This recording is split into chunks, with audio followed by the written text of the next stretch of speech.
बहुत समय पहले की बात है, जब नगरों में दीपों से रातें सजती थीं, जब हर दिशा में ऋषियों का तप और राजाओं का तेज व्याप्त था। भारतवर्ष के दक्षिणी पर्वतों के बीच एक गहन वन था जिसे लोग मायावन कहते थे। उस वन में दिन में भी अंधकार पसरा रहता था और रातें मानो जीवित हो उठती थीं। उस वन के बीचों बीच एक शांत तालाब था, नील जल वाला, स्वच्छ, फिर भी अनजाना। उस तालाब के किनारे एक उजड़ा हुआ महल था। खंडहर बन चुका वह महल कभी स्वर्ण शिखरों वाला था। अब वह केवल कथा बनकर रह गया था, यक्षिणी की हवेली। गांव वालों में इस हवेली को लेकर अनेक दंत कथाएं प्रचलित थीं। कहा जाता था कि हर पूर्णिमा की रात एक रूपसी नारी वहां आती है, जल में अपना प्रतिबिंब देखती है और फिर विलीन हो जाती है। कोई नहीं जानता कि वह कौन है, पर सब उसे यक्षिणी कहते थे। किंवदंती की उत्पत्ति। बहुत वर्षों पहले उस हवेली में एक राजकन्या रहा करती थी, राजकुमारी चंद्रलेखा। उसकी सुंदरता का वर्णन कभी करते करते थक जाते, परंतु उसकी विद्वता उससे भी अधिक थी। वह ज्योतिष जानती थी, तंत्र जानती थी और प्रकृति की भाषा भी समझती थी, परंतु उसके भाग्य में प्रेम नहीं लिखा था। एक दिन एक राजकुमार नरसिंहदेव पास के राज्य से उसके पास शिक्षा लेने आया। दोनों में प्रेम हुआ, परंतु नरसिंहदेव का मन राजनीति में था। उसने चंद्रलेखा से विवाह का वादा तो किया, पर जैसे ही उसे राज्य मिल गया, वह उसे भूल गया। राजकुमारी ने अपमान और वियोग में तंत्र का सहारा लिया। उसने देवी चंडिका की घोर साधना की और अपने मन को एक शाप में बदल दिया। जिसने भी प्रेम का विश्वास तोड़ा, उसने कहा, उसकी आत्मा इस हवेली से कभी मुक्त न होगी। परंतु यह शाप उसके ऊपर ही लौट आया। चंद्रलेखा स्वयं यक्षिणी बन गई, एक ऐसी आत्मा जो प्रेम तो चाहती है, पर उसे कभी पा नहीं सकती।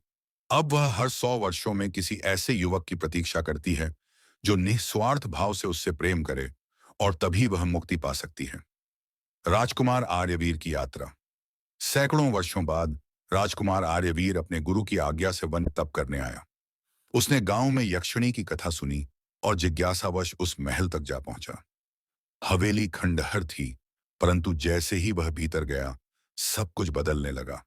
दीवारें फिर से चित्रों से भर गईं, दीप जल उठे और वायु में कस्तूरी की महक फैल गई। सामने सीढ़ियों पर एक रूपवती नारी खड़ी थी, उज्ज्वल वस्त्रों में, लहराते केशों में चंद्रमा की शीतलता और आंखों में असमाप्त पीड़ा। मैं चंद्रलेखा हूं, वह बोली, और तुम पहले व्यक्ति हो जिसने बिना भय के मेरे निकट आने का साहस किया।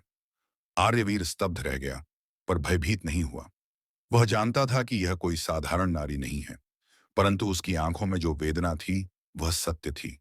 वह हर रात उससे मिलने आने लगा। वे दोनों बातें करते जीवन, ज्ञान, प्रेम और अस्तित्व पर। धीरे धीरे आर्यवीर को समझ में आया कि चंद्रलेखा श्रापग्रस्त है और उसे मुक्त करने का केवल एक उपाय है, निस्वार्थ प्रेम। पर यह प्रेम केवल शब्दों से नहीं, बलिदान से सिद्ध होगा। श्राप की परीक्षा।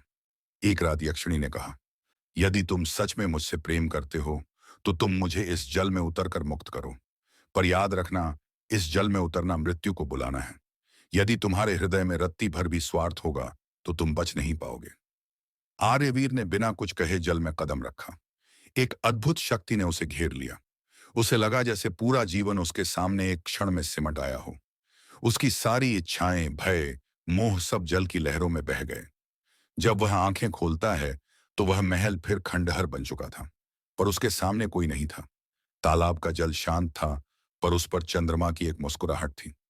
उसने सुना एक मधुर स्वर जैसे आकाश से उतरता हुआ, तुमने मुझे मुक्त किया आर्यवीर। अब मैं पुनः जन्म लूंगी एक मनुष्य के रूप में, बिना श्राप के। और जब समय आएगा, हम फिर मिलेंगे। यक्षिणी का पुनर्जन्म। सालों बीते। आर्यवीर राजगद्दी पर बैठा, पर उसने कभी विवाह नहीं किया। वह केवल एक वचन निभा रहा था, उस आत्मा की प्रतीक्षा जो फिर जन्म लेने वाली थी।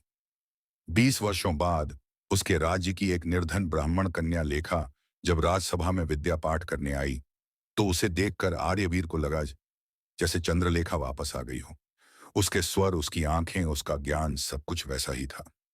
जब उसने लेखा से पूछा, क्या तुमने कभी कोई स्वप्न देखा है, एक महल, एक तालाब और एक योद्धा, तो लेखा की आंखों से अश्रु बह निकले।